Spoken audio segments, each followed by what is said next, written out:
Do you know, I actually think that this new laptop, the MacBook Pro 14, is the most powerful computer I've ever used, not just like benchmark wise, but actually in use, in creative use. Hey guys, what's going on? It's me, Paterson. I'm a graphic designer. I own a design agency. We use computers, Macs. And just about a year ago, Apple released a new MacBook, or a new MacBook line. Now, there were some bold statements from Apple saying that this is obviously going to be the laptop for all creatives. I've looked at reviews online, seen benchmarks, and this laptop, the M1 Max, the M1 Pro, just seemed ridiculously powerful, but I wanted to try it for myself. Here in the office, we needed to do a bit of a rejig with some of the computers. My previous computer, which was a heavyweight one, it's my desktop iMac 2017 with an i9 processor, top of the line. It cost around £4,000. I wanted to see what the M1 Max was capable of doing in the smallest form factor possible. So I went ahead and bought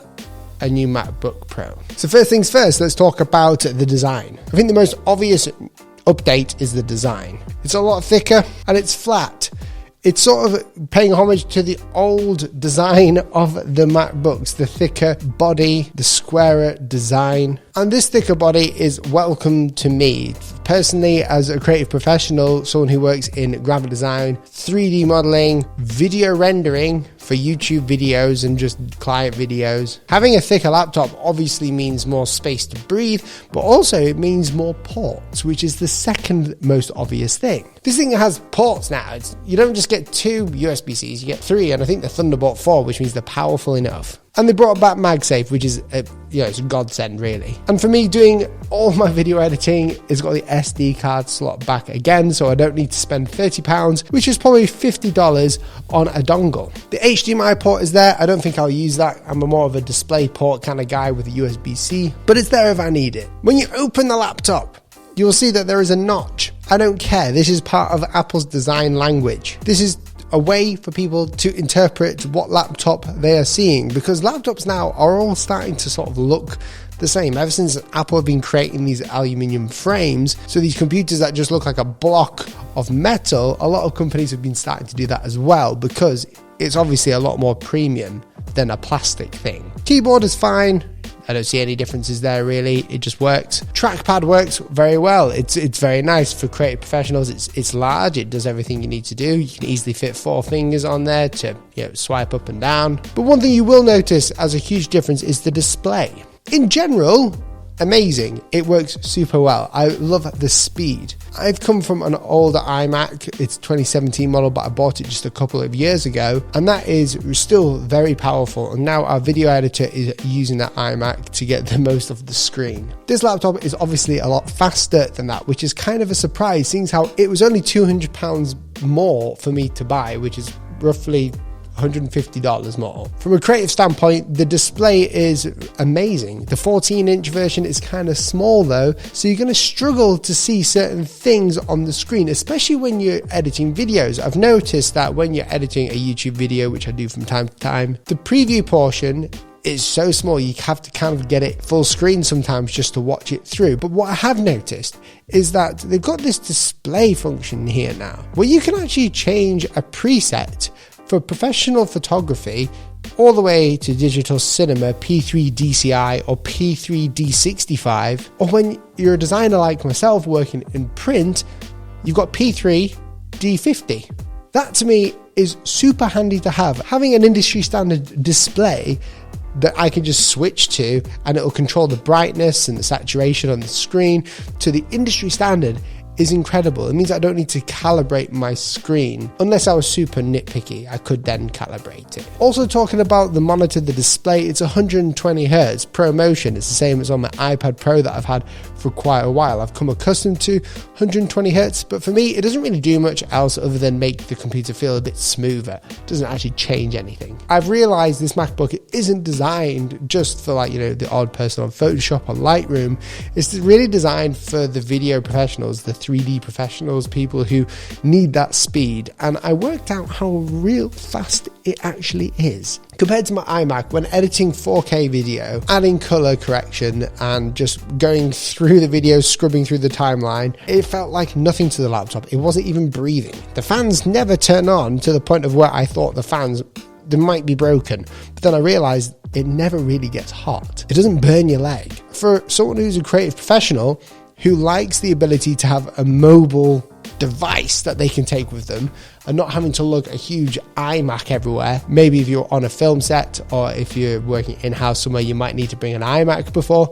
Nowadays, you can just bring your laptop, this 14-inch one. All the Adobe apps run super fast, super slick. There's no problems within there. Again, the only problem is the screen size. Now, why didn't I go for the 16-inch display? Well, one, portability is more important to me than the usability of the laptop day to day. For one reason, I'm buying the studio display monitor. I never intended this laptop to just stay as a laptop when I'm here in the office. I've always intended that if I'm getting a laptop, I'm going to get a display for it. And again, I need an Apple display.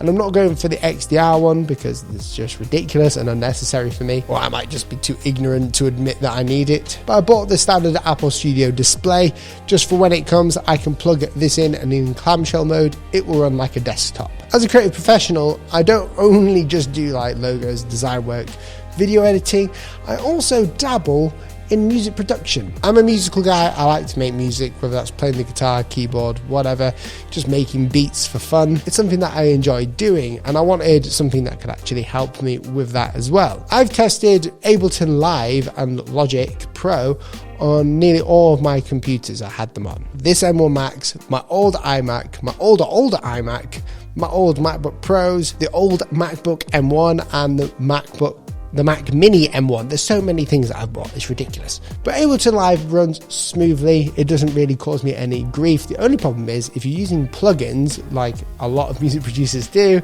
some of them, in fact a lot of them, won't be M1 native. They will be running in Rosetta, which is an emulation software that Apple use to run Intel architecture apps. So in Ableton Live, no problems whatsoever. Again, this computer is overkill, but it runs super smoothly as well. It's hard not to like this MacBook. The design of this, or my purpose of it, is to replace a desktop, but to get more power. So it's kind of like, I'm a bit worried whether it will remain this powerful.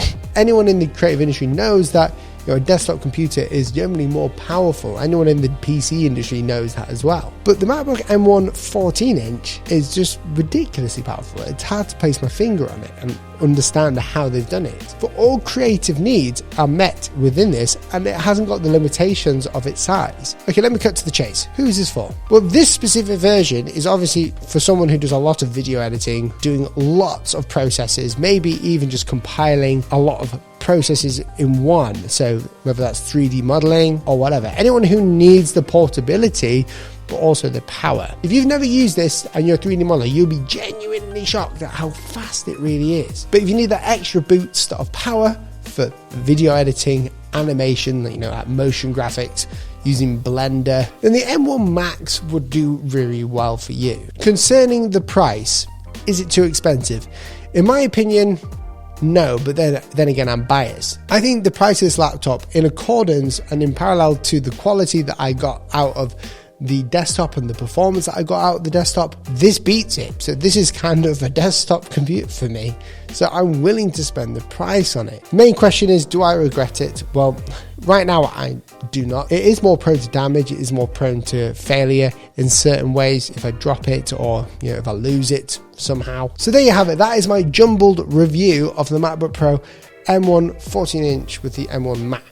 Again, as a designer and creatives, we don't really need to know the benchmarks unless you need something very specific. All I needed to know is that this is future-proofed, that it works faster than my old desktop, that it's giving me the portability, and that I can trust it to do its job when I'm on the job. If you guys enjoyed this video, then go ahead and press the subscribe button down below. Let me know your thoughts and I'll catch you in the next video. See you soon. Goodbye.